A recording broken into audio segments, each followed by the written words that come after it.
Some rare people have this. Number 1 FOP मतलब फाइब्रोडिस्प्लासिया ossificans progressive एक ऐसी बीमारी है जिसके कारण डैमेज्ड सॉफ्ट टिश्यू हड्डी के रूप में फिर से विकसित हो जाते हैं। आसान भाषा में समझे तो किसी इंसान के शरीर में एक्स्ट्रा स्केलेटन बोन बनने को ही FOP बोलते हैं। ये बीमारी 16 लाख नवजात शिशुओं में से लगभग एक में होती है और दुनिया भर में लगभग 800 लोगों में FOP पाया जाता है। ये प्रक्रिया आमतौर पर प्रारंभिक बचपन में ध्यान देने योग्य होता है, जो गर्दन और कंधों से शुरू होकर शरीर के नीचे और अंगों तक जाती है। FOP वाले लोग असामान्य बड़े पैर की उंगलियों के साथ पैदा होते हैं। FOP एक डिसऑर्डर है जिसमें स्केलेटल मसल्स यानी कंकाल की मांसपेशी और कनेक्टिव टिश्यू जैसे टेंडन्स एंड लिगामेंट्स को धीरे धीरे हड्डी ऑसिफाइड द्वारा बदल दिया जाता है। एक्स्ट्रा बोन के बनने से होता ये है कि जॉइंट्स में बहुत नुकसान होता है, मूवमेंट ना के बराबर होता है, मुंह को पूरी तरह से खोलने में भी कठिनाई का सामना करना पड़ता है, जिसके कारण बोलने और खाने में कठिनाई हो जाती है। समय के साथ इस सिंड्रोम वाले लोग अपने खाने की समस्याओं के कारण कुपोषण का अनुभव करते हैं। रिब केज के आसपास अतिरिक्त हड्डियों के बनने से उन्हें सांस लेने में भी कठिनाई हो जाती है, जो फेफड़े के लिए हानिकारक है। नंबर 2 नोमा कैनकरम ओरिस के नाम से भी जाना जाता है। ये एक प्रकार का गैंग्रीन यानी एक प्रकार की बीमारी है जो मुंह के मसल्स मेम्ब्रेन और मुंह के टिश्यू को बहुत तेजी से नष्ट कर देती है या सड़ा देती है। ये बहुत दर्दनाक है और चेहरे तक खराब कर देती है। ये कुपोषित बच्चों में उन क्षेत्रों में होता है जहां साफ सफाई की कमी है।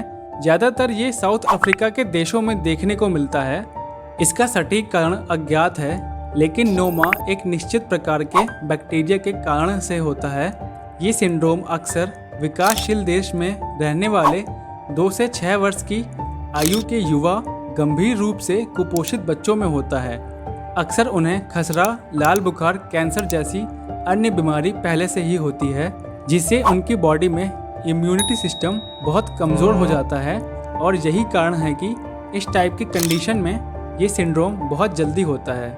Number 3 without eyelids. ये 2 साल की लड़की अलेक्जेंड्रा है जो एक दुर्लभ बीमारी से पीड़ित है।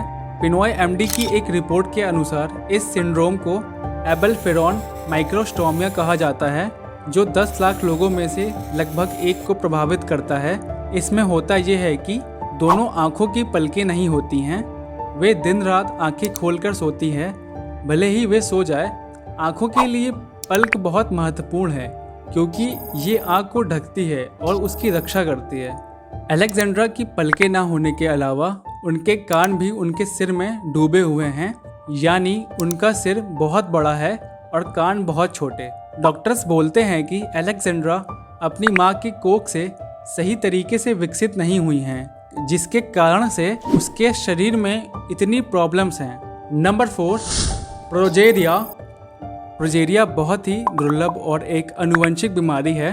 प्रोजेरियन नाम के एक प्रोटीन से प्रोजेरिया की बीमारी होती है। यह बीमारी जीन्स और सेल्स में परिवर्तन की स्थिति के चलते होती है। इस सिंड्रोम का कारण डॉक्टर्स हार्मोन की गड़बड़ी मानते हैं, लेकिन नवीनतम शोध में इसके लिए लैमिन ए जीन्स को जिम्मेदार ठहराया गया है। इससे ग्रसित बच्चों की उम्र नॉर्मल से कहीं ज़्यादा तेज़ी से बढ़ती है। मतलब बचपन, टीन एज और यंग एज से गुजरने के बजाय ये 2-3 साल की उम्र में ही बुढ़ापे की ओर बढ़ने लगते हैं। रिसर्चर्स बताते हैं कि दुनिया भर में हर 40 लाख बच्चों में से 1 को ये बीमारी होती है। ये भी कहा जाता है कि इस बीमारी से ग्रसित बच्चे 13 साल की उम्र से अधिक जीवित नहीं रहते। नंबर 5 टंग टेंटिकल्स। क्या हो अगर आप एक दिन सो के उठते हैं और ब्रश करते टाइम आप देखते हैं कि आपके जीभ के नीचे ये क्या निकल गया है। ये देख के आप ज़रूर डर जाओगे, पर डरने की कोई बात नहीं है। इससे आपको कोई परेशानी नहीं होगी। दरअसल इसको टंग टेंटिकल्स और साइंटिफिक लैंग्वेज में प्लिका फिम्ब्रियाटा कहते हैं। इसमें होता ये है कि जीभ के नीचे लिंगुअल फ्रेन्यूलम होता है, जो आपको स्क्रीन पर दिख रहा होगा, जिससे आप अपनी जीभ को कंट्रोल कर पाते हो। फ्रेनुलम के पैरेलल साइड पे ये फोल्ड्स दिखाई देते हैं। ये बहुत ही रेयर कंडीशन में होता है। इसको ड्रैगन टंग के नाम से भी जाना जाता है। तो क्या इससे पहले आपको ये बात पता थी? कमेंट करके ज़रूर बताएं। इस वीडियो को देखने के लिए धन्यवाद।